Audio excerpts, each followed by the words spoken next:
covering all your favorite parts of the 50-yard fight. This is the Inside the Walls podcast with Zach Kyleman and Jim Mernier. Good evening, good afternoon, good morning, and welcome to another edition of Inside the Walls podcast, the final walkthrough, episode 48, entering week 8 of the National Arena League. I'm Jim Mernier. Alongside me, my partner in crime, 900 miles away in lovely Indianapolis, Zach Kyleman. How you doing, man? I am enjoying myself over here in the Crossroads of America. Crossroads of America. That's one It's of like the the gate. nicknames. Well, Gateway to West is in St. Louis, so They also call it close. Naptown. Well, I've never been to Indianapolis, so I guarantee a lot of naps to be taken there. Or the third option, of course, the racing capital of the world. That's the other Brickyard, popular one. yes. Yes, or the late fallen arena team of the Albany or the Indiana Firebirds. Who Bring them back. Bring them back. Yeah, If Albany can't they're- have them, we can. yeah. Bring it back and have a rivalry between the two teams. That's what I'm that was- saying. Old Hey, versus hey. new. Hey, Butting heads every Hey, other hey. week.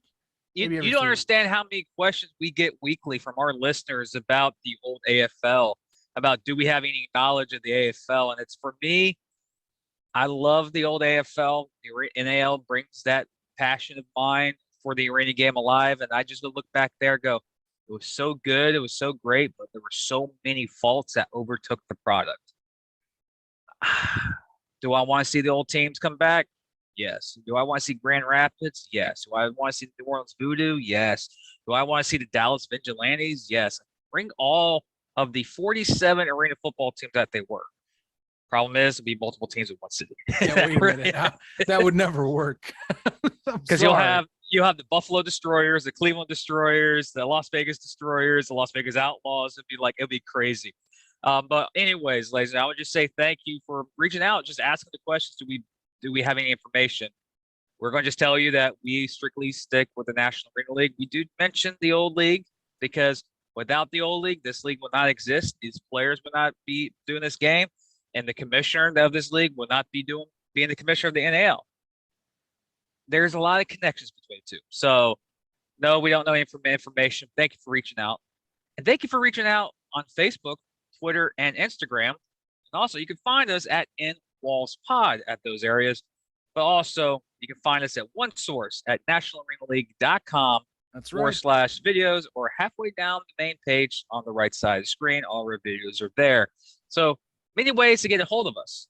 Many ways to contact us, and as you know, a lot of our listeners out there, we know a couple of them that are very frequent in our message and our DMs. Thank you for the support. Thank you. We're near 5,500 downloads already. Yesterday's show, sorry for the difficulties of the YouTube stream, YouTube being YouTube, but thank you for downloading Khalid Rashad's episode. Big hit. People in Texas, thank you. Respect. Really appreciate the support in San Antonio. But thank you. If you missed it, the link's in our description, or just click back on the video right next to it, and you'll get yesterday's interview with Khalid Rashad of the San Antonio Gunslingers. Also, we're nearing 100 subscriptions. Subscribe, click the bell, builds morale. Also, while building morale, we might be giving you free tickets to the NAL game of your choosing, regular season, of course. So we have something planned probably in the next day or tonight that we might be doing a random live stream to help this get 100 subscriptions. One of you are getting 2 tickets, game of your choosing, or an NAL hat, whatever will help you. Remember, like, subscribe, click the bell, builds morale. But done with all the promotions, done with all living in the past in the AFL like we always do. We got to do something unique. We usually, each and every week, ladies and gentlemen, we do a power ranking of what we think the NAL is that week. We're going to spare you guys our power rankings this week, and we're going to do something unique this time around. We're grading each team, all 6 teams, no matter what order they're in, offense, defense, and special teams, A, B, and C grade. That's how we're doing it. We're going to mention why we think, why not. We're going to do by per team so we don't jump like how we do our power rankings. And after that, we'll start previewing action of the National Arena League. We're going to start with some Saturday action. Then we're going to close out with tonight's game. The Carolina Cobras traveling to the Columbus Lions for a hypothetical pregame show here on Inside the Wall. So let's get to it, man, to the mid-season reports of the National Arena League, because we are officially at halfway point. So, Zach, you take the helm. Who you want to start with, and let's get it going. Who we think passes or fails our grades so far midway through the season. Well, might as well talk with the newcomer of this whole scene. Let's just get into San Antonio right out of the gate, because I think they need the most evaluation as in terms of coming up from a smaller league and really having to show, much grit for not only being able to play so far in this season and be competitive, but the fact they've had to go through an ownership change through halfway through the year. And, they're dealing with that changeover right now and kind of getting things back up to speed with the folks over at John Wayne that now hold up the group. I would say, let's just talk on that end. So offensively, that unit has been kind of getting some turnover as of late. Like I said, Robert Kent in now after Javin Kilgo went down with the injury earlier on in the season. We've seen some new additions as of last week. Phil Barnett's in now. Gone is Marcel Brooks, for example, is one of those units one of those key cogs that was in there earlier in the year. Khalil Rashad's shown up throughout the season, as we've even talked about, Turf Talk yesterday. Played solid on basically all three ends of the equation in terms of the phases of the game. Excellent kick returning and of course the offense. For the Gunslingers offensively, I'm going to give them right now. I don't know. I'm going to give them a B-, just because recently they've come back and swung it upward. I think they are finding their stride. Still one too many turnovers for my liking, honestly. Still trying to find, I think, some consistency every now and then. Last week was a really good step for them. They did seem to find some sort of offensive identity and at least connections that were working. And I think when you have, like, for example, Barnett being back in, that helps, take away some looks that Khalil Rashad could have from the defense where they're ganging up on him. Obviously we have to talk about Johnson as well, who also did a great job too. Another addition that came in recently. So they got B-. Defensively, I'm going to say at best, I'm going to give them a C- at best. Maybe really should be more like a D+. It's still, this is a unit that honestly have been too many lapses right now. A lot of broken plays this year for them. Early on, they were playing a lot closer, but I think it's also because their competition was not at the level that they are now. Orlando was still figuring things out. Columbus has been, unfortunately, in terms of offense, they'll get a low grade, as you can tell what I'm saying. And they squeaked one away. But against the big boys, like say, Jacksonville and Carolina, they aren't right now. They haven't been able to keep up. So I'm going to say, just to be safe, honestly, and I hate to say it, D+. I feel like C- almost is a little too generous. They got some things to work out, but that's just my opinion. Special teams, when kick returns have been coming, Khalil Rashad's one of the best in the game. Kicking, Drew Pearson did stabilize that spot last week. Still was a little off on one or two extra points, but you know what? I think the kick return element that they have brings them up to at least a B+. I'll give it that, because if they have Khalil getting some returns, if those kicks go short, field position has been awesome for them. I'll give it a B+. A little favorite right there. Not too bad. I think, like I said, defensively, a lot of their issues come just they have not been able to keep good communication or at least assignments well in the secondary. So that's a big issue. They just got to clean that up, really, for the most part. Offensively, though, they're going in the right direction. So upward mostly, Well, I want to start with the highest grade on them for me, and that is the offense side of the ball. I give them a B- in offense based on the stability and the consistent improvement each and every week that we're seeing from Robert Kent. The first couple of games that Javin Kilgo, it looked like it was just like throwing the product out there and hope the guy that gets, find some ground. Robert Kent came in and really settled down the offense. And each and every week they've gotten better, have improved, and they have proved. And they're to that point to upsetting somebody. So I have them right there, right at a B-, probably a high B-, maybe a B, based on that. And just over the recent weeks, they've improved. If we did this like 2 weeks ago, it would have been a C+, somewhere around there. Their second highest position in my rankings is special teams because of Kylie Rashad. Every time a team kicks him the ball, he's in the opposing field. He's in the end zone. He's dancing. Early in the episode or early in the season, he was the reason why San Antonio was staying in these games, is because every time they got the ball, he was in the end zone. San Antonio was starting at the 3-yard line or 5-yard line on the opposing team's side of the field. That's big. That's a big switch. I have that area of the field around C plus, B minus, and right there. Defense, I'm kind of a little stingy on it. I got them at C minus. Their defense they've improved over the last couple of games because the offense is improving, but their defense let them down big time in Carolina, let them down in Orlando, and let them down against Orlando twice. Against competition that at that time was not what you want to say Albany or what you want to say Carolina type of standards. Orlando was still finding themselves. Orlando's getting better as well, but their defense has had a lot of holes throughout the season. They got burned. A lot of those games at one point were one-possession games, and they turned out to be comfortable wins. And I have to hit them on the defense side of the ball, but B minus, C plus, and a C minus. For an 0, I'm gonna just say this, for an 0-5 team so far this year, they have it's the first game of San Antonio. It's completely different from the fifth game of San Antonio. The 15th week 5 San Antonio will blow the doors out of week 1 San Antonio. So they're getting better. They're improving. Fortunately, it's a 16 league and you play everybody multiple times. So there's a lot of stumbling blocks there on the path to getting the first win. So hopefully this week, we talk about that game later, they get it. So let's go to a team above them or whatever. Above them is really no team. Albany's above them, and if you look on the map. Let's head to the state of Florida, by the way, and let's talk about the Orlando Predators. Overall season of grades for me. I'm going to get the main go hard in this. Their offense is the best on the team, in my opinion. I give their offense an A. Here's the reason why. Over the last couple of weeks, Javin Kilgo, Larry Beavers, Lonnie Outlaw, Alfred, Maxwell, Joshua Jenkins when he had a chance to play offense, Brandon Fuentes when he had a chance to play offense.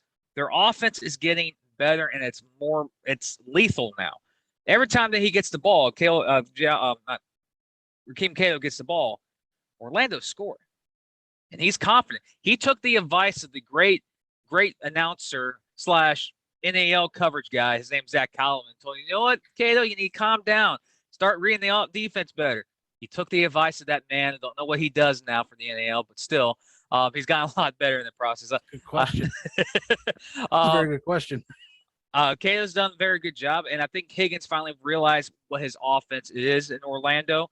A little bit more of a mobile set of a offense, get him out of the pocket, roll out of the pocket, not being too much of a scrambler. But there are situations where he scrambles, and Cato has, lifted that team up. Some questions about this week. We'll get to it later about Cato. But overall, their offense, in my opinion, has led them to somewhat of a midseason turnaround, almost like deja vu from last season. But overall, I got their offense at A. Number 2, I think, is their defense. Their defense over the last couple of weeks has shown why Orlando, it's basically their history as a franchise. They've always been known of a very hostile environment, a very physical defense, and a defense that was going to get in your face, knock your receivers off the timing, and get sacks. They did that last week against Columbus, maybe because it was Darren Daniel and the situation Darren Daniel was in. But they did it again a couple of weeks ago against Orlando, and they got pressure to Jonathan Bain. I think Coach Rez is the one who kind of broke that streak because he mentioned in our show that same week he gets sacked. Mm-hmm. Orlando's defense is getting better. There's a lot of guys on there that are really impressing me, especially Maxwell and Alfred who get on the side of the ball.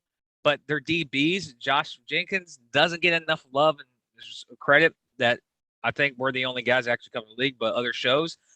I'm going to say Joshua Jenkins is an NFL talent defensive back who's in the Arena League. I think he's a talented player. He's done some plays, I think, against Darius Prince this year. I'm like, holy. I don't see a lot of DBs doing that against Darius Prince. And Brandon Fuentes, unfortunately, he got injured. I think he'll be back here in a couple of weeks. But their defense has improved, in my opinion. I get their defense right there as a solid B. Now, Their kicking game, unfortunately, their special teams, I have to give them this is going to be kind of harsh, probably a C minus. Their kicking game is very inconsistent. Maybe it's because of the rotation of the kickers they have all the time over the last couple of weeks. And every time I see them do a kickoff and their special teams at kickoff side, I don't see them making their special teams a weapon like kick returns like we see in Kyle Rashad in San Antonio or Darius Prince up in Albany. You don't see that in Orlando. They're more of a let's play strategy-wise with their kicking game. And, of course, they did have a couple of deuces a couple of weeks ago, but it's not their weapon. It's not like how Albany uses their kicking game or how Carolina uses their kicking game. They're more strategic in how they use it. So I give them a C with the kicking game, but still A, B, and a C plus grade for Orlando. Let's just say if they get that kicking game up a little bit more, make that their kicking game an offensive weapon like they did last year, Orlando's in good shape, in my opinion. Now, I'm going to go off my gradings here based on overall season. And I've said this before. You and I have talked about this. Orlando's doing kind of a similar deal as last year. It's a slow churn up to what their potential is right now, and they're hitting their stride at this moment. Credit, of course, Rakeem Cato's status pending. I digress. I'm going to say overall it's been at a B level for the offense. Early on in the season, it felt like it was very disjointed. If it would say weeks 4 through 7 I was grading on, yeah, this would be pushing an A for me. But I'm going to say a B just on the overall performance. I think that it's going to an A at the end of the year, the way we're talking with how Cato settled down.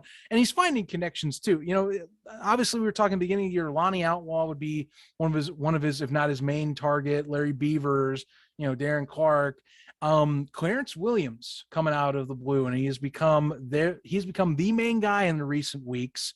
Really good connection. Got to give him a shout out on this show, of course. Dude's been balling, and they have a plethora of weapon to throw to. Defensively, I'm going to give them, this is one that is, it's a downgrade from last year, I think, but they're getting their stride. Josh Jenkins can do a lot. He can't do it all.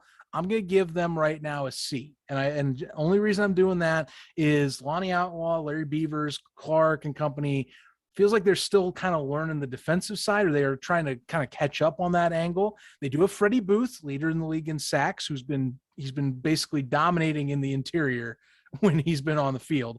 That helps a lot. Orlando getting pressure, shutting down drives, that helps a ton when you got someone like that who can go up the middle or who can get to the QB. And, you know, you can make him feel it too.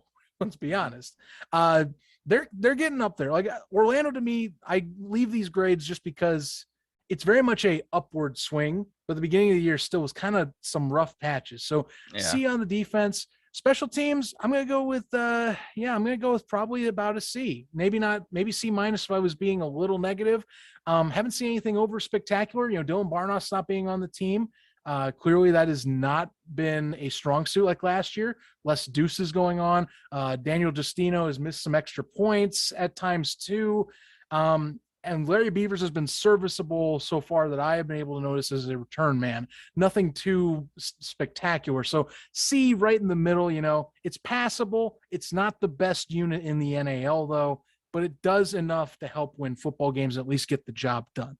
So Orlando, upward swing right now. They're in a good spot. You know, I just got to, in terms of overall start though, that's where these rankings go. Just got to think about it. It's all 7 games we got to consider in these rankings for me.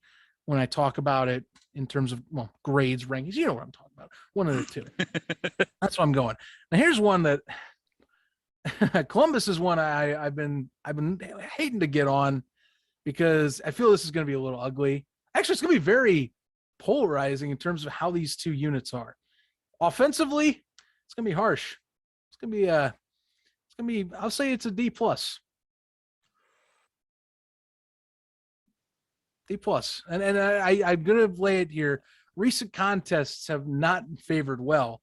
Very stop and start offense, one that's catching up. And a lot of it's because, you know, Mason Espinoza was really the guy going in. We kind of, I mean, when we talked with Coach Gibson, that was the thing. Like, this was such a last minute change. They've been fighting change all year. But they've been through a lot of adversity all year. It might, you know, D plus is kind of a harsh grade, but I'm going with it. It's been rough. Contest against Jacksonville, against Albany, against Orlando. And Orlando, like we've said, they weren't supposed to be in that game anyway. So it's kind of hard for me to move them to like even a C minus. Hopefully things are changing as we saw with recent signings. We will find out coming up this week against Carolina, but D plus for that unit. I will give a defensive grade of an A. They are right now best scoring defense in the league. It's what's been keeping them in games. It's been their bread and butter this year. They are the best defensive team in the National Arena League. I'm just going to set it down as that way. They've impressed me. Coach Gibson, that's the best unit on that side. That's why they're in this position right now. You got to give them props to that. If they figure out the offense, things could be changing in their favor, but they get an A off my book. They're the best defense in the league to me. I can't knock them for that. Special teams, it's serviceable. I'm going to put a C again. It's nothing special. Maybe a C minus. You know, I wouldn't say it's as good as Orlando's this year, that it hasn't been performing as well. But it's serviceable. It does the job. It's not being a deterrent. It's still a position though that they're trying to figure out. You know, it just seems like that one, since at least I've been covering the NAL, they can't get that one nailed down. But I'll go with a C minus for me. Overall, really defensive team. That's Columbus's bread and butter. They got many problems in terms of who's in that QB spot and trying to act and function like a competent arena offense. Hey, this is what mid-season grades are about, dude. So, and sometimes, like, we all been kids before. We get the progress reports. You thought we were doing good in school, and you look at your regular, oh, D plus, C minus. Oh, mom and dad would not like to see this mid card or this grade report. So, that's Columbus for you right now. And Columbus, I love you, respect you, but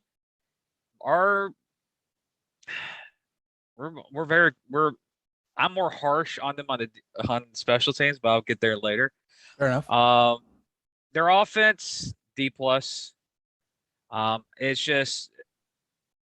not an arena offense. They're just, when they get the ball, it's like every time they start get going, they fall 10 steps back.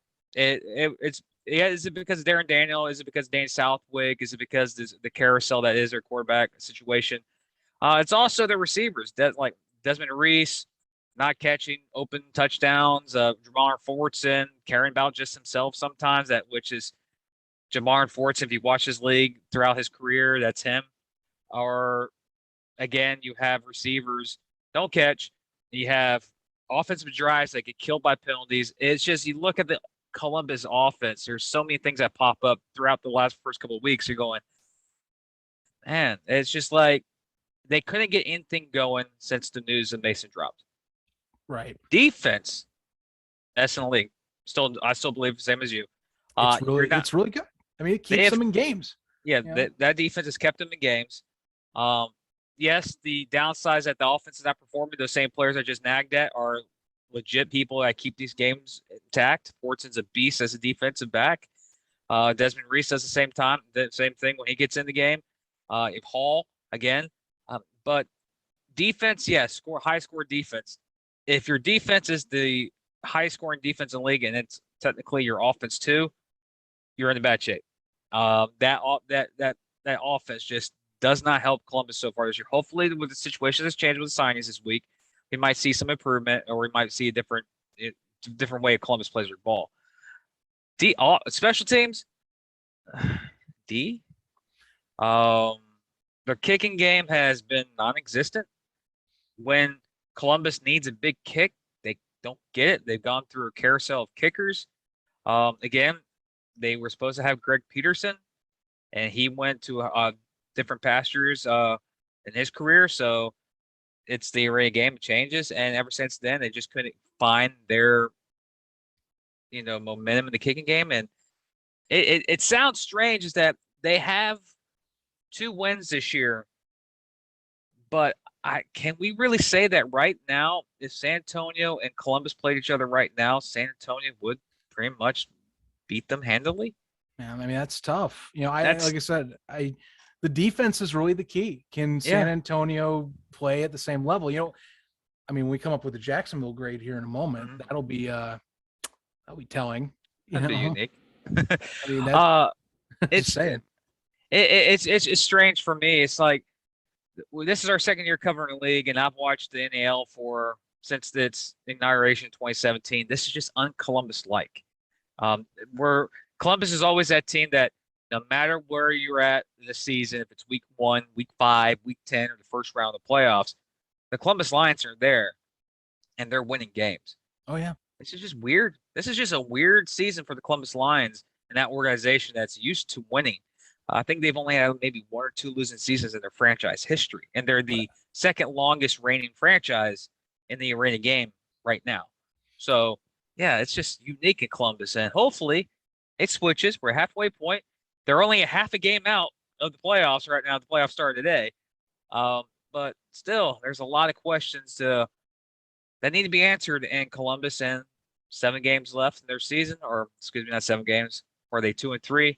So 5. So yeah, okay, yeah, I was right. Let's get to the other team. Let's go back to Florida and let's talk about my Jacksonville Sharks and my grades.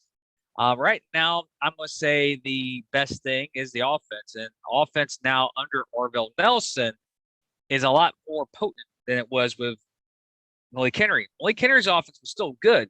Malik Henry is still scoring touchdowns.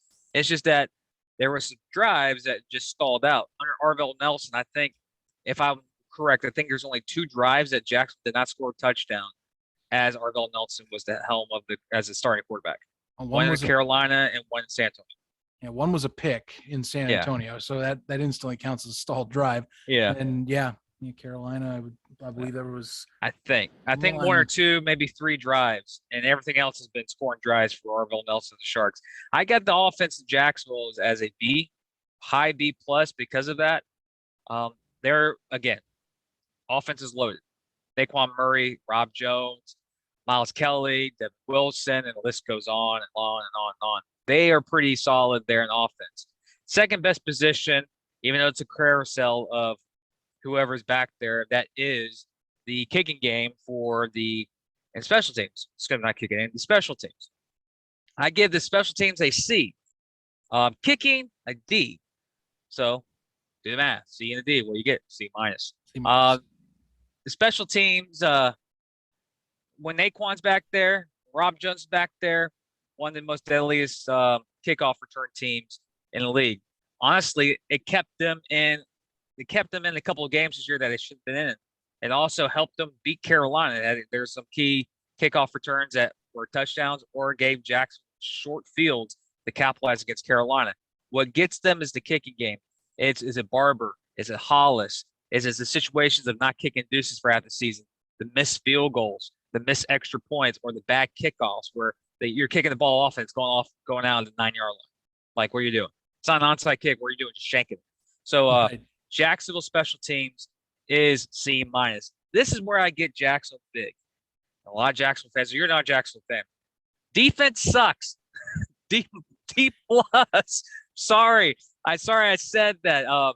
Stats don't lie either, by the way. Jacksonville's there's a couple of games this year that Jacksonville, their offense is clicking, like bam, bam, bam, bam. We're like, man, the defense makes one stop, this game's over. Defense doesn't make a stop. And when they do make a stop, the offense makes does something. You're like, whoa, this is unexpected.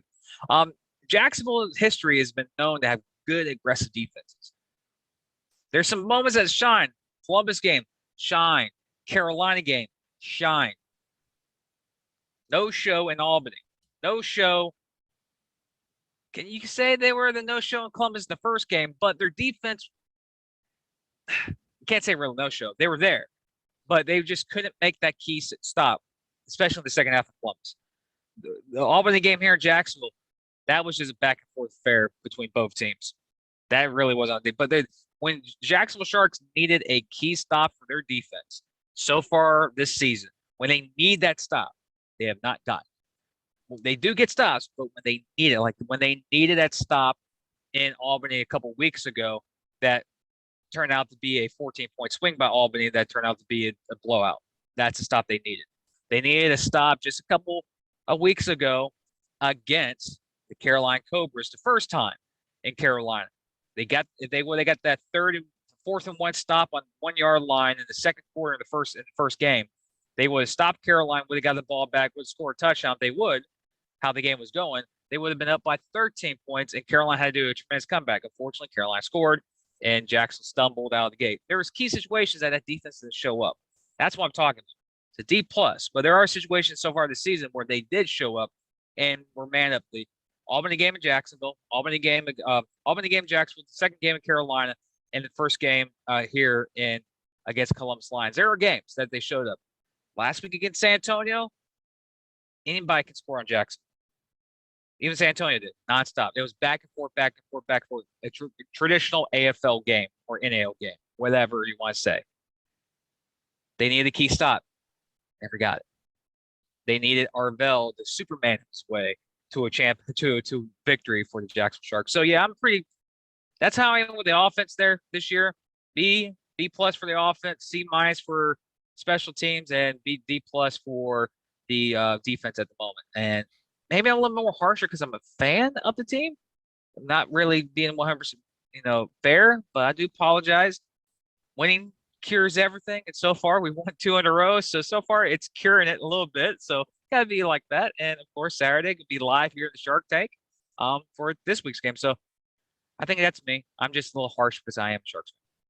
Well, I mean, I don't think you're not being too harsh. I will be a little generous because the defense is the weakest link of the Sharks. It's statistically, you can go right off the bat. They have been, for the most part, I won't say open door policy, but pretty damn close to it in terms of touchdowns being just commonality for opposing offenses. 376 points allowed for this team. Now, credit, that's a 10-point differential in between because the Sharks also have the second best offense in terms of scoring, and they're also one of the best offenses in the league. So really, this is a tale of just two completely different sections of the ball. The Sharks, for me, they get a C-, and the only reason why, they have made crucial stops for wins. Again, remember Carolina, that game doesn't flip unless you have that first drive stalled down near the goal line in the beginning of that second half. Carolina wins that game if they get a score. That's my honest opinion. So crucial stops don't deserve D+. They deserve just above, just at around serviceable level.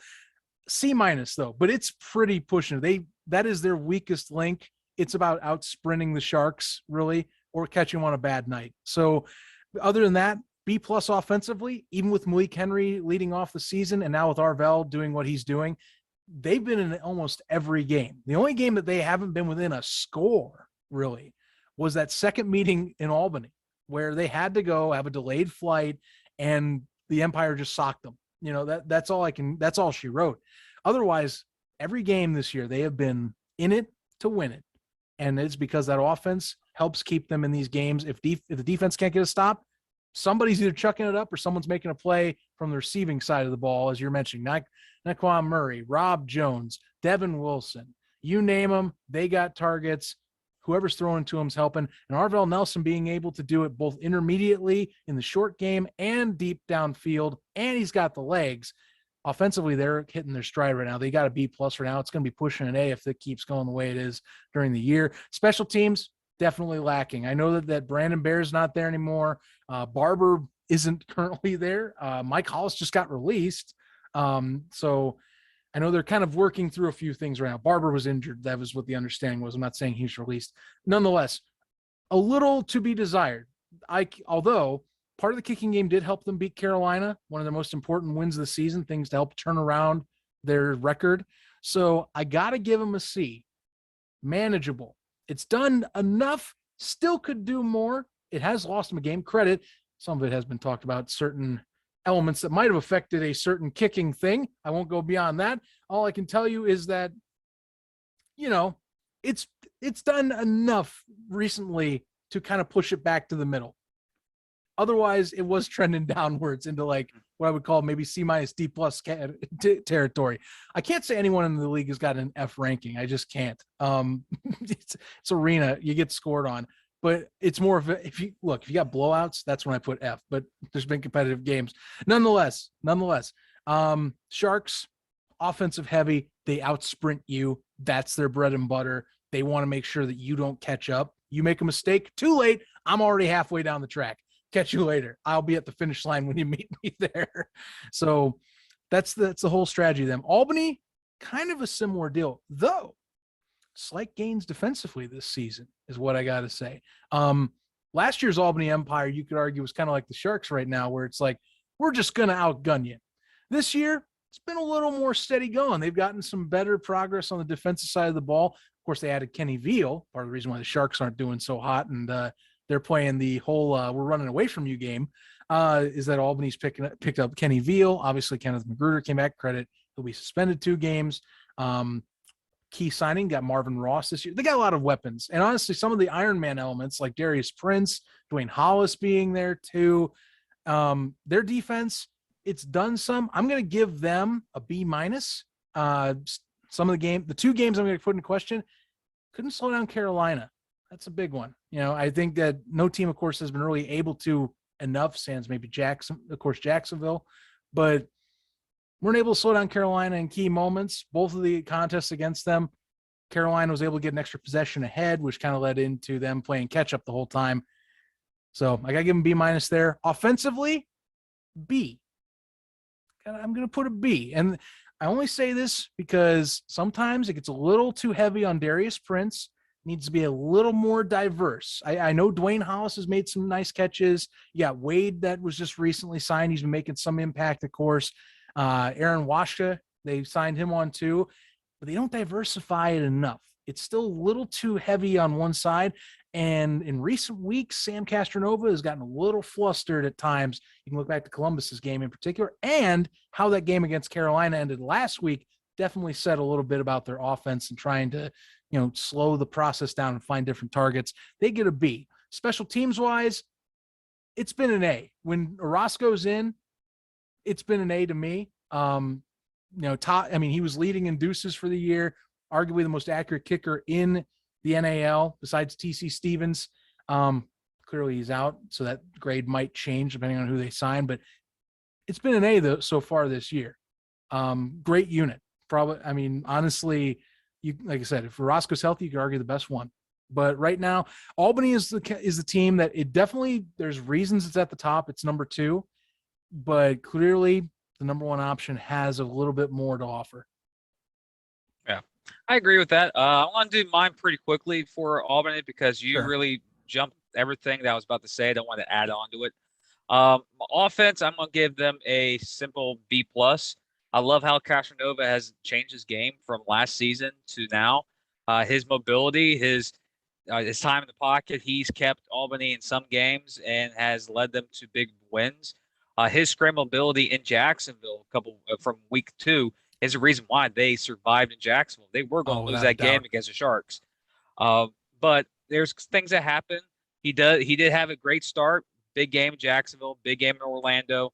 Kind of regressed against Carolina last week. Kind of regressed a little bit the week prior or a couple of weeks ago in Columbus.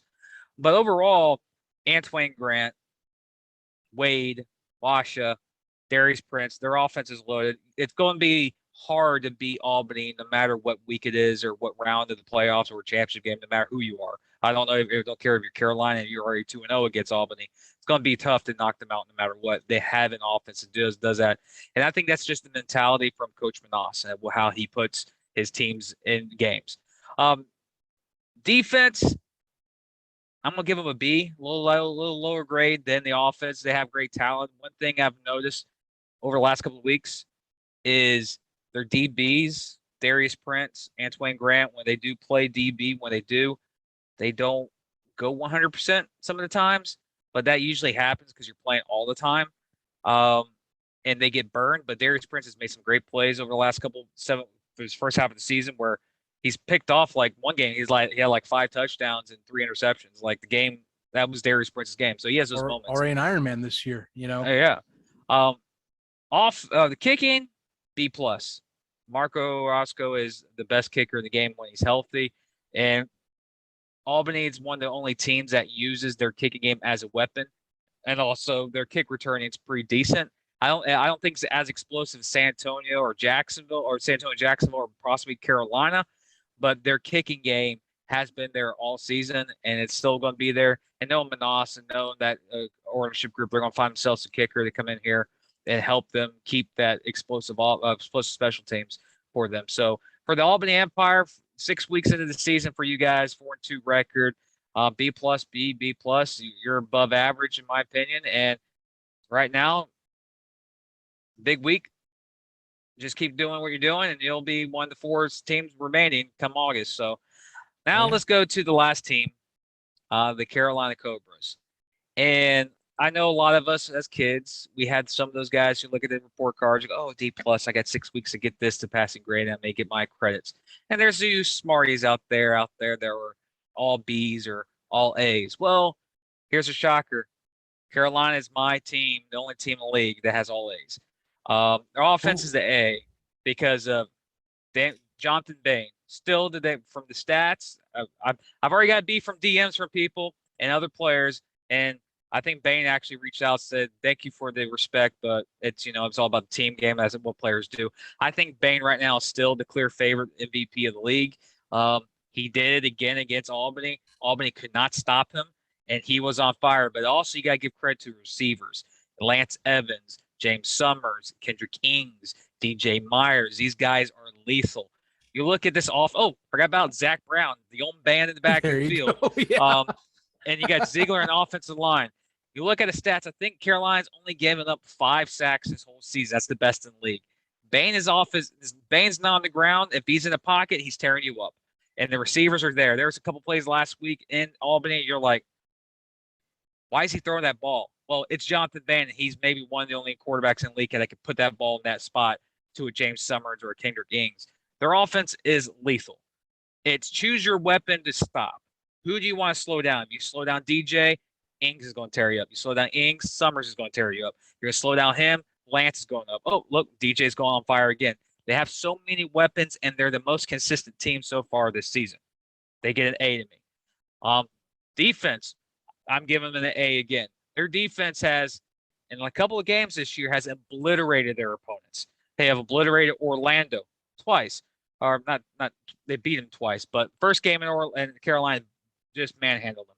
Manhandled San Antonio. Manhandled Jacksonville in the second half of their first meeting.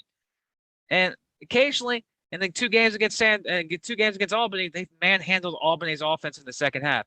They may not look like in the beginning, but as the game progresses, their defense just slows down their opponents. And that's why they pounce on you.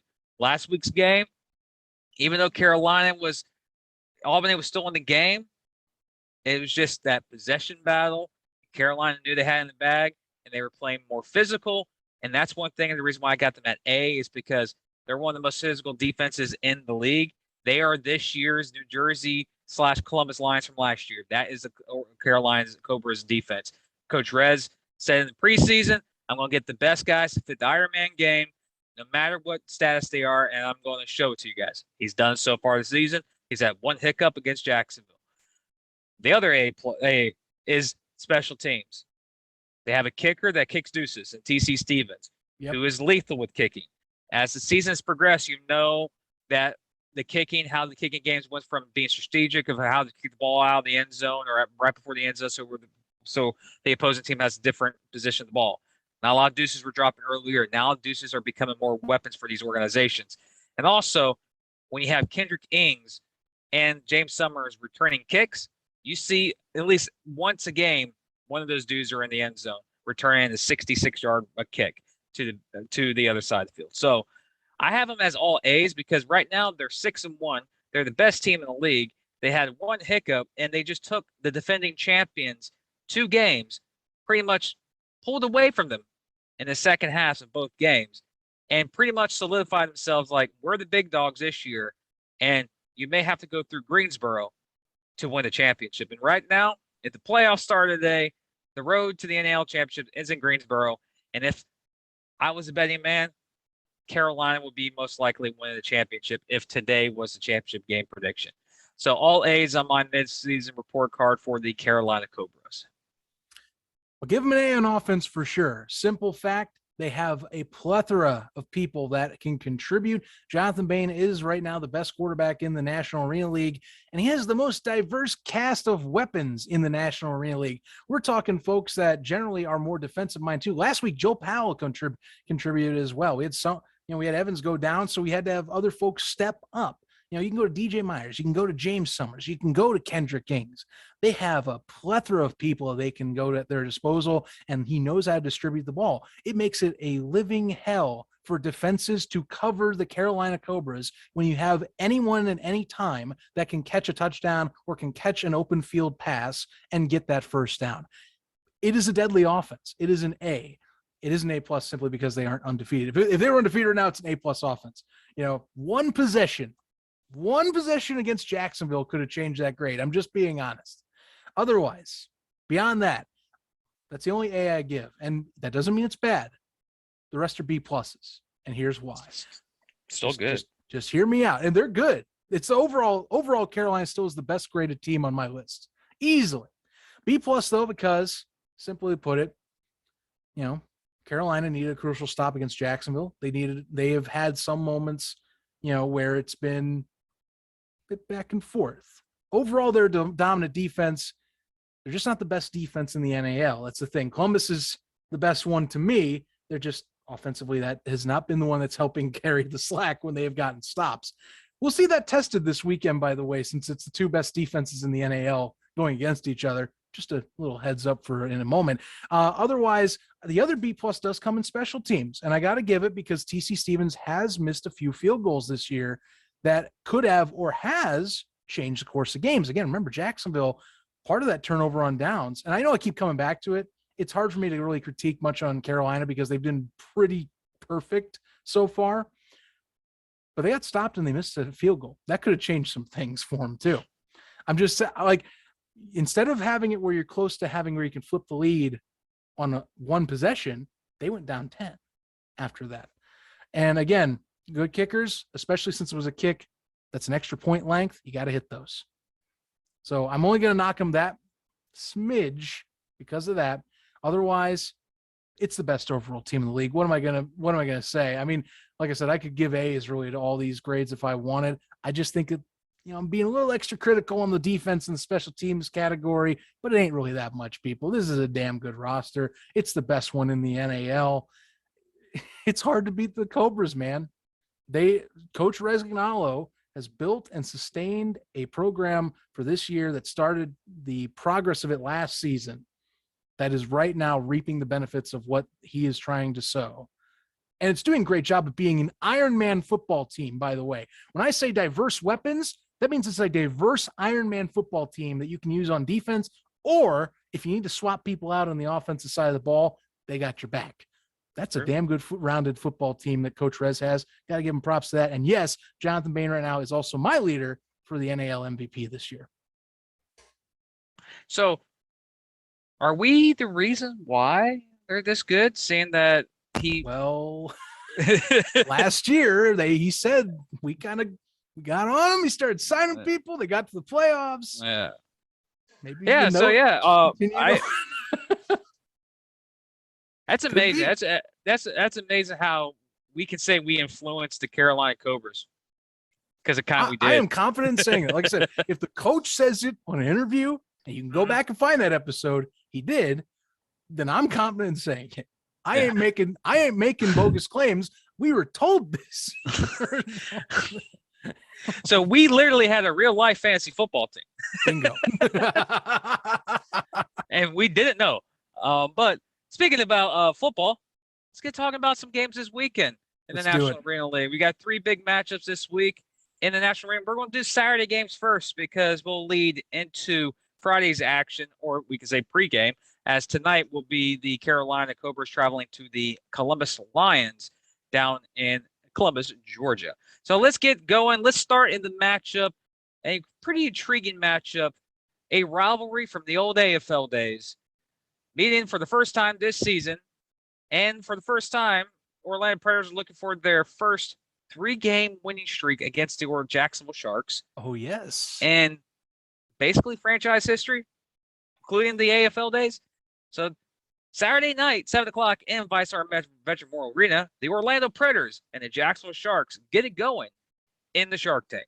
So a little bit about this rivalry. It was started by the Bushy family because of Jeff Bushy coming to Jacksonville, starting the franchise back in 2010. And Orlando basically created a rivalry after they upset the Jacksonville Sharks in the first round of the Arena Football playoffs back in 2010 when Jacksonville was the number 1 seed in the Eastern Conference. They were the 4 seed, came in and beat Jacksonville, and I think Spokane. I think that was Siegfried Spokane Shock that came in and won the championship in 2010. May be wrong. We might get a text message later. So yes. Oh, don't worry. By the end of the show, I'll find out so we don't get that text message. But in 2000, but that's how the rivalry started. But ever since the rivalry has happened, the Jacksonville Sharks have had the advantage in the win-loss category. But now it is so narrow that this weekend's game either make the rivalry a tie between the two teams, or Jacksonville keeps extends it to 2 games. How did these two teams get to this point? Orlando is 3-3 entering the season. They are starting to find themselves with Cato, with Outlaw, Larry Beavers, and gang. And the Jacksonville Sharks finally found their answer at quarterback with Arvell Nelson. The offense has been very explosive. Got scared last week in San Antonio. And this is the second home game of a back-to-back doubleheader for Jacksonville. But this is also the first game of 3 matchups against the Orlando Predators in 4 weeks. So we'll know about this season series pretty quickly between these two teams. 2 of the 3 games are in Jacksonville. But this game is the first game of the meeting. Last time these two teams met were in Orlando, where Jacksonville fell to the Orlando Predators, and Jacksonville also lost last year's season series 0-2 against the Orlando Predators, which was the first time Orlando went 2-0 against the Sharks in the National Arena League era. So, Zach, let me get into this game. I'm going to do my pick-em here as a diehard Sharks fan. This is going to be one of those games where at the very end, you're doing this. You're nervous. I got kind of a little cocky last week saying San Antonio, the Sharks won't push away, make this game very easily won by the Sharks at the end of the game. That never happened. I came down to the very last second. Wait a minute, let's replay that. Very last second. No, wait, under review. Let's do that again. Last second of the game, Arvell Nelson did win the game for the Sharks. But this one, Orlando is on the hot streak. Jacksonville's on the hot streak. Both teams are technically, by the standings, Orlando has a half a game lead over Jacksonville. But overall, these two teams at the playoffs started today are in the playoffs. Jacksonville's a 4, Orlando's a 3. But this rivalry is going to be key, like we mentioned before a couple weeks ago, that whoever wins this series between these two teams most likely is that 3rd or 4th team in the postseason because how crucial the season is progressing as we see now. Now, that's right. We thought Columbus would be one of those guaranteed teams in with Albany and Carolina, but it's not. Now it's more of a cluster of the bottom 4. Crucial game. My keys of the game is very, very simple. Jacksonville, get that crucial stop. You have the offense that's going to score every time it touches the football. Devin Wilson has scored 35 touchdowns, at least caught a 30 touchdown pass in 34 out of the last 35 games. He's a weapon. Orlando is building. Orlando, yes, struggling loss against, win against Columbus. There you go. Question is Cato. That's the key factor in this game. If Cato is not a go for this week's game, it could get ugly in Jacksonville. Well, I don't think Orlando's quarterback, Fuller, is it Fuller or Fulton? Especially Fulford. It's Fulford. Fulford, excuse me. In the second half last week, did not look good. It looks like he was thrown in there, wasn't prepared. Yes, he may have a week of practice this week, but if he plays like that against Jacksonville, Jacksonville can comfortably win this game. If Cato is in, this is going to be a shootout, nail biter, cardiac predator type of game. Both fan bases will understand that phrase, cardiac cats, cardiac predators, whatever. But my prediction is going to be unique. Jacksonville wins both of them in my prediction. But if Cato wins, this is a nail biter just like last week, and whoever has the ball last wins. If Cato is not playing, I think Jacksonville wins by at least 2 possessions in Jacksonville this week. It's based off of Cato's thing. I think if Cato's there, that offense is lethal. And of course, Jacksonville has to end the streak. Come on, you can't have the streak continue this long. But it's a rivalry, and I love it. Orlando's bringing the bus of fans from bringing them up here to Jacksonville, so that's going to be nice to have a little bit of a, visitor section. It's going to be pretty cool. This is going to be an interesting game. I think both special teams are about even in this. For Orlando, don't kick it to Naquan. Don't kick it to Rob Jones. and trying to slow down the offense of Jacksonville. If you're Jacksonville, if it's Fulford back there, blitz the heck out of him, trying to do what you did to Columbus a couple weeks ago.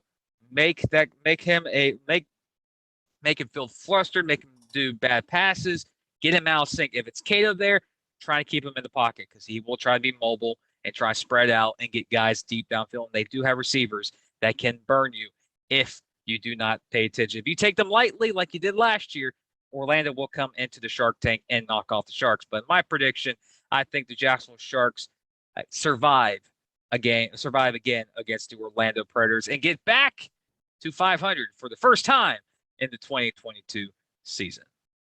Well, it certainly feels like there is a chance here.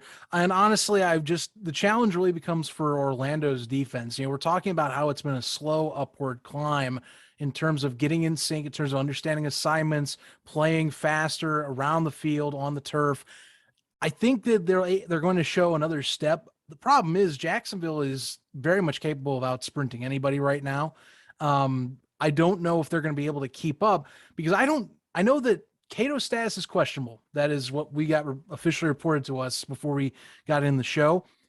I'm taking that as a 50-50 right now. Mm-hmm. And I'm going to play on the safe side of caution just because it's still a long season. Orlando's got several matchups with Jacksonville they got to play, as well as a tougher schedule ahead. I'm going to say they go Fulford, and I'm just saying that's out of safety. Could be wrong. Cato could be ready, but if they go Fulford, I'm going to go with this, my slant being the prediction. Jacksonville takes this one. Few possessions is how I'm going to say. I don't think that, like I said, special teams wise, Dan Justino, he hasn't gotten up to the same level as Dylan Barnos was last year. And I think it's just going to how it's going to be for the rest of the season, unless Jeff Higgins makes a change. And quite frankly, if Fulford's in, I don't know how much better he's going to be 1 week over in this system. Receivers can, of course, bail you out, but you have to throw in their area to where you can get in their catch radius. And that's going to be a challenge. And you have to keep up with Jacksonville, which, like I said, that's the biggest challenge for Orlando. I don't think that they are up to that task. Maybe I'm wrong. Prove me wrong, I guess, guys. But I got the Sharks here. 2-possession win at the most. I think that they'll put up at least 60 is how I put it. That's good.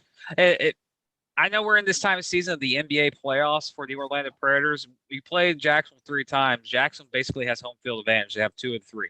Yeah. Find a way to split Jacksonville and win it in the jungle in a couple of weeks.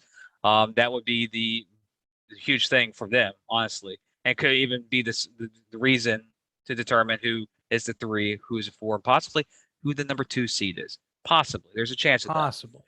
But speaking of the number 2 seed in the NAL playoffs, if it started today, that's the Albany Empire coming off a heartbreaking loss against the Carolina Cobras. I want to say Columbus Lions. That's the next game we'll break down.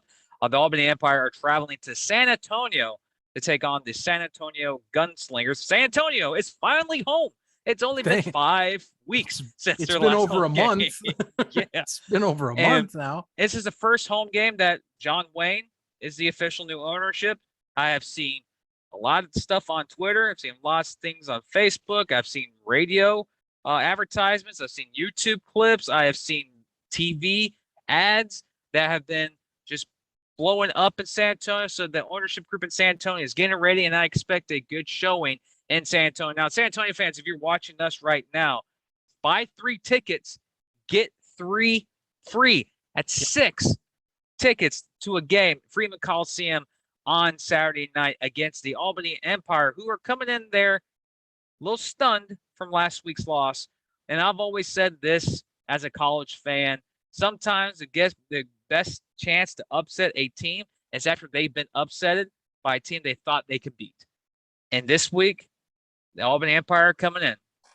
They're playing you. Then they play Columbus, the Carolina next week. Could they be overlooking you for Carolina again to get that revenge? It's a perfect game, perfect situation. But in San Antonio, I think it'll be the biggest crowd they've seen in the franchise. I think the energy's there. Coach Shaw, the ownership group, Robert Kent, Khalid Rashad that we had on the show.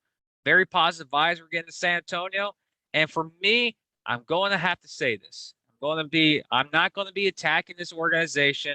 You can hate me. You can do whatever you want. Like what Lee Corso says on College Game Day, not so fast, my friend. San Antonio gets their first win of the 2022 season. San Antonio gets their first win. I think the travel to San Antonio gets Albany because of, you just got a hard loss to Carolina. You're going to come down here to a team that's getting better. I've seen San Antonio the last couple of weeks just getting better and better and better. They get that one stop that they need. They pull off the upset against San Antonio against Albany, because I think Albany is looking forward to Carolina again to get the revenge, but they overlook San Antonio because they look at the record and go, oh, this is an 0-5 team. San Antonio pulls off the upset, knocks off Albany, and makes the top 3, top 4 positions get more wide open for some craziness later this month or later in the month of July. So, yes, guns up. Maybe it's because we got Kyle Rashad on the show a lot yesterday, and I got feeling more vibe and the connections we got in San Antonio. I feel the positive energy. All the hate that I've given San Antonio for the last 6-7 weeks, I feel good about them now. I really do. You know what? Sometimes you got to pull the trigger. You pulled the trigger against Carolina a couple weeks ago, and you know what? Unfortunately, it affected you. So I'm doing it again. I'm doing it. If San Antonio pulls off the upset, I'm buying a San Antonio Gunslinger shirt.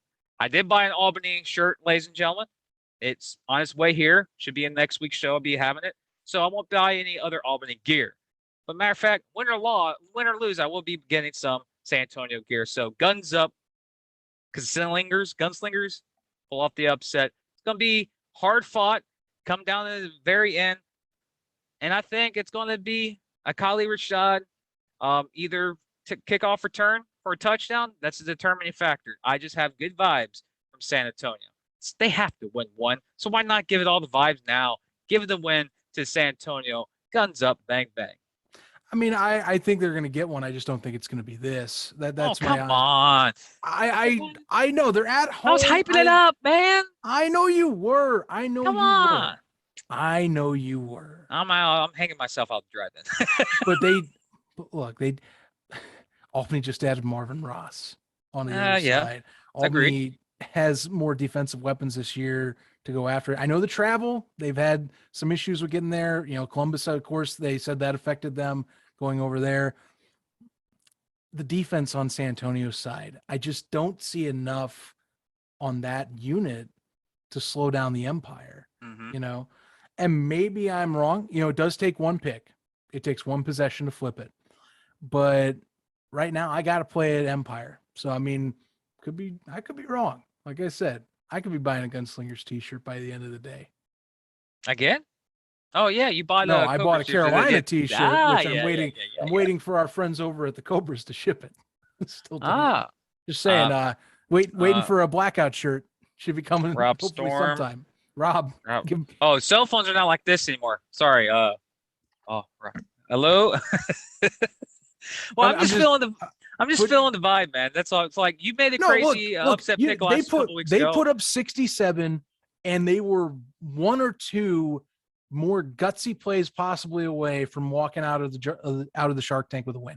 They have the capability of putting up the points. My thing is with a defensive unit that can put more pressure on them, one that I'm sorry is not Jacksonville's as well. Agreed. Because you played the 2 worst defenses in the league played just last week. It was going to be possibly a score fest if everything went right. That's my problem, because if you start getting a possession or 2 that flips the other way, and if San Antonio can't step up to the plate, which, Kali has mentioned, that's one thing they have been trying to improve as much as they can recently. That's what's going to be the worry that gets out of hand. I got Albany in this. They're going to get a win for sure. They will get their first win of the season before the season's over. I guarantee it. I just don't think it's here. That's just me. All right. Well, sometimes we make crazy picks. Sometimes we don't. Like I made a crazy pick last year in our NFL pick'em, and I got it. I picked Jacksonville to beat Buffalo. I'm ready to be so wrong, Jim. I'm ready to be thrown under the bus for my poor picks on social. You know what? RC, Leo, Phil, the guys at the Smoking Guns podcast. San Antonio wins. I want a shipment of breakfast tacos. That's a requirement to keep me as your fans. Well, all your gear. God bless Phil, because on our Discord he's been picking them every week. So like, He's a loyal fan. True passionate fan. I love it. I love it. Yeah, he got at me a couple weeks ago when I picked Cobras over the Sharks. He goes, "Well, you're not a real fan." I'm like, "No, I'm being a realist." I'm being an analyst. Yeah, This is what I'm being an doing. alien. Sorry. But let's get, ladies and gentlemen, now wrap up the show. Pre-game, baby. Coming up next is the Cobras and Lions in the jungle.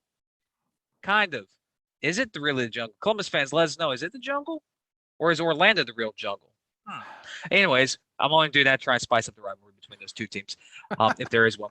So it's a big matchup in Columbus, ladies and gentlemen. The number one team in the league, the Carolina Cobras, go to the Columbus Lions, taking on a struggling team who's made some interesting signings this week to try and boost up their offensive side of the ball. Columbus is in unfamiliar territory, and they sit right now in the standings at 2 and 3. Excuse me. There you go. Here's a question. Unique question. Are the signings good enough to pull off the upset? Is Carolina still what we think there is? Well, I think there are the A pluses across the board in the mid-year report card, mid-season report card. Is this the time that Columbus makes a turn to be a competitor for the playoffs, or does Carolina start pulling themselves away from the pack? A lot of questions coming up this week, but why not have those questions? Let's just try to make our picks and break them down. Carolina fans, we've been on you since. I've gotten messages from Coach Rez. I have gotten messages from Rob Storm. I've gotten message from Jacksonville Shark fans and ownership group saying you're very high on Carolina. Why? Well, the best quarterback in the league plays for them. And basically, when I look at the Carolina Cobras, I was joking with a couple of colleagues of mine. I think you were with us when I was talking about this. Watching Carolina and Albany last week was looking at the Jacksonville Sharks versus the Philadelphia Soul from 2016. That is basically what it looked like, in my opinion. It was odd. It was strange. But this game, uniqueness. Columbus has new guys coming in, new signings. No Gibson and how he develops a team. That defense he has will keep them in this game. They were in the Albany game that they had no business of being in. They were in the Orlando game that had no business of being in. They were blown out by Jacksonville a couple of weeks ago. It happens. And they had 2 wins, ugly wins to start the season. Carolina is not Albany. Carolina is not Jacksonville. Carolina is not Orlando or San Antonio. They have an offense that you don't stop them, they're going to score every time they touch the football. They have a kicker that can hit deuces. They have kick returners that are going to score on you anywhere on the field. This is going to be a unique game. In my opinion, Carolina wins this game. And again, somehow, some way, Columbus's defense keeps them in this game that they have no business of being in. Carolina does get the win.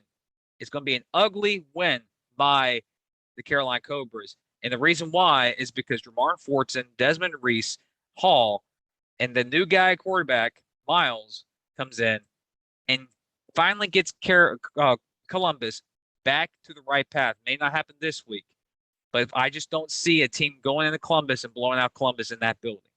I just don't see it, even though it's Carolina. Carolina finds a way to win the game. It's going to be ugly, but I see them touching the 60s. And it might be a game that you think, scoreboard doesn't really show how close this game was. I got the Carolina Cobras win this game, 61-51 in the Lions Den / the Jungle tonight here on YouTube. Well, tonight the Cobras are going to go visit the Jungle, and honestly, they're going to leave with a victory in the Jungle is how I'm going to put it.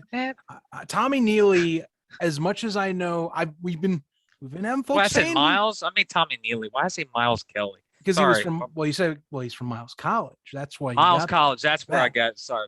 Nonetheless, Tommy Neely, he's coming in. I've heard he looks sharp. Credit. It's a weekend. Maybe I'm wrong, but it's a week into this offense that you're going to be getting into. You have Danny Southwick. We don't know specifically who's going to be fully thrown in there. I'm going to go with Tommy, considering they just signed him off the street and they released Aaron Daniel. Could be wrong. We'll find out. If it's either one, though, I'm just saying that's either 1 week you got for a quarterback, or you got one that's in Southwick that's coming off injury, that's been battered. They had a signing or two to help with improve the offensive line. I'm not sure if that's enough, quite frankly. Defensively, they're gonna get, I think, Jonathan Bain a little flustered at times. I think they might get back to him. I think they're going to cause some havoc. It's not going to be enough, though. This offense needs a little more time to cook, to get adjusted. They do have, of course, the home field advantage on their side. That's fine. But Pre-ticket sales look good. They do look really good. It looks like it's going to be a packed house, and it really should. If you're playing the best team in the league, it really should be in there if you want to have a chance. And I mean, they also signed in Maurice again. That's another added fire piece to the puzzle. That's firepower. That is an Arena Bowl winning corner. Going to be playing receiver DB as listed on the website. I just don't think they have enough. If Tommy impresses me, we'll be talking completely different in Wednesday Rewind. If they win, obviously we're talking way different in Wednesday Rewind. I don't see it though. Cobras go to 7-1. Columbus, extra week to get their new QB up to speed. Well, it's going to be unique. It's going to be a unique matchup because we try not to look ahead. That's not the football mentality. You want to go 1-0 each week, but next week you got the rivalry again between the Sharks. Game 3, the determining series game. Who wins the season series. So that's right. That could be another week for Tommy to get his feet in the mold in Columbus, and for a Jacksonville team that could be coming off a win again, a three-game winning streak, or coming off a loss to the Orlando Predators. So very unique games that are in the National Arena League. Another weekend where we have action on Friday and on Saturday. They're not all at the same time. So with that, ladies and gentlemen, just want to give you a heads up. We might be doing something live during the Friday night game, like a little hangout session on YouTube. Basically, me and Zach watching the game, live reaction, talking to you, the fans, helping to give our subscribers a little boost on our channel. And of course, join us for conversations. We'll read a chat, whatever. I might be drinking some beers. He might be drinking some beers. We might be just hanging out with you guys watching the game, but nothing too crazy. We'll figure that out maybe sometime later tomorrow or earlier today, and we'll make an announcement later. Might be just for first half or second half, whatever. We'll do something. But remember, follow us on Twitter, Facebook, Instagram. I'm not getting on TikTok. I've already said that. At NWallsPod. You can follow us on the National Arena League website at nationalarenaleague.com/videos, or just go to the main page, scroll halfway down. We're on the right side. Of course, you want to reach us, me or Zach, DM us. We'll read it. We may not answer it, but if it's something that we can reply to, we will reach out. Of course, follow us on our Discord page. The link is in our description of NAL community. We talk about a lot of NAL stuff and some random things too. We were doing some NFL talk there recently, which is kind of unique. Still, it's a community for you fans to join in our Discord account. Of course, subscribers, get to 100 subscribers. One of you are getting 2 tickets to the NAL game of your choosing, possibly a hat of your favorite team that you choose. So with that, week 8's here. 3 games. We did our midseason grades. We're in the second half of the season. So technically, 4 weeks from now, we're in the playoff push. Yeah. 8 weeks from now, it's the playoffs. 10 weeks from now is the NAL championship game in Greensboro, Albany, Jacksonville. All those questions will be answered over the next 8 weeks. And we'll be here with you for just not breaking down the action, previewing the action, breaking news, interviews, and next week, Orlando. You'll be on Turf Talk. Stick around next week. We'll have a guy from the Orlando Predators join us next week for Turf Talk. So with that, we can't leave without one thing. I told you I would find who won that 2010 Arena Bowl, who coached for the Spokane Shock. It was Rob Keefe. Also, don't be a jack out of the box, okay? Just saying. Apparently, I was. Because it was Chris Diffring. Hey, Chris, you know what? He had some good teams too in AF2. Just wasn't with the AF1 team. That was Rob Keefe's doing. All right. Well, Spokane won it in 2010. Orlando, you beat Jacksonville that year, but we got revenge in 2011. Arizona, how you liking Jerron Harvey? You enjoying it? Yes, yes. I'm not going to start anyways. I'm Jim Rier. That's Zach Coleman. Enjoy week 8 of the National Arena League. We'll see you Wednesday for Wednesday Rewind, possibly Friday night for some live stream action. Till next time, ladies and gentlemen, you're watching Inside the Walls podcast, the official podcast of the National Arena League. Good night and enjoy tonight's action.